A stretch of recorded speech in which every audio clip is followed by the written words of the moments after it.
Today's May 30th, and today's quote is entitled, "Forgetting I am a devotee." When in Maya, we forget we are devotees. It may be for a second, a few minutes, a few years, or a few lifetimes.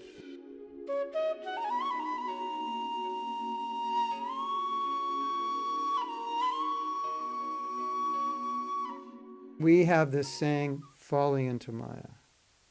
And so what does falling into Maya mean? It actually means, in that moment, I'm thinking about enjoying something.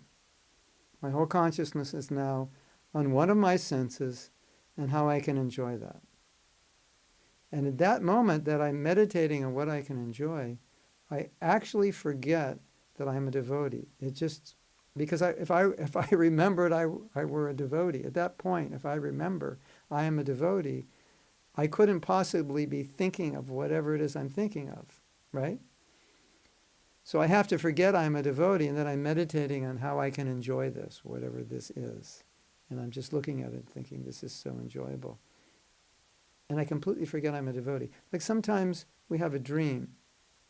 And in a dream, not sometimes, all the time we have dreams, but sometimes we dream about doing something that isn't Krishna conscious.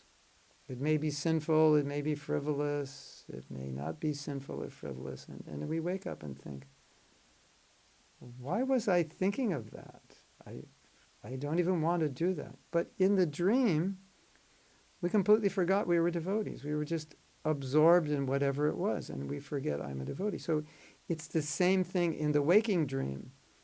When we fall into Maya, for every second we're in Maya, we actually forget I'm a servant of Krishna. We forget everything about Krishna consciousness. We forget everything we've learned, isn't it? We're just blacked out. Because in order to be absorbed in enjoying Maya, we can't simultaneously remember and think I'm a devotee.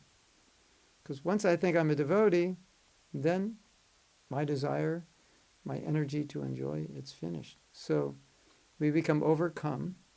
And so the solution is, as long as I remember I'm a devotee, then I can never be overcome by Maya. As long as I always, at every moment, remember this body, these senses, they're only for Krishna. They're only meant to be used for Krishna. This body and senses does not belong to me. It's not mine.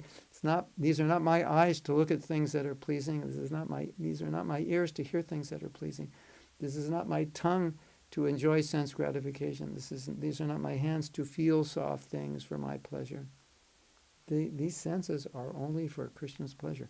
But as soon as we forget that, and we want to enjoy the senses, it's like we don't even remember we're devotees. We completely forget it. It's a very interesting phenomenon, isn't it? Think about it. Think about any time you think about enjoyment, sensual enjoyment. You just kind of lose your consciousness, and whether you're doing it or you're just thinking about it. What happens? You actually forget. For those few seconds, few minutes, few hours, you actually forget you're a devotee. You forget everything about Krishna consciousness. So if you just remember you're a devotee, 24 hours a day you remember you're a devotee, that identity doesn't leave you, you're always safe. You can never be in Maya if you remember you're a devotee. And you can never be a devotee if you forget you're a devotee and you only think about enjoying. Anyway, you understand what I'm trying to say. It's quite simple, but I think at the same time it's a very important realization to have, because you can meditate on this, that those times when you kind of drift off into some meditation on sense gratification, even engaging in it, in those moments you actually blank out that you're a devotee. You just have devotee amnesia. You forget you're a devotee. And so never forget you're a devotee. Always remember your duty to your spiritual master. You belong to your spiritual master. He owns you. You've given your body to him. You've given everything to him. And so now, your body is not for you anymore. It's for him. It's for his service. It's for his pleasure. That's how we think. I don't live for myself. I live for my spiritual master. Srila Prabhupada ki jai.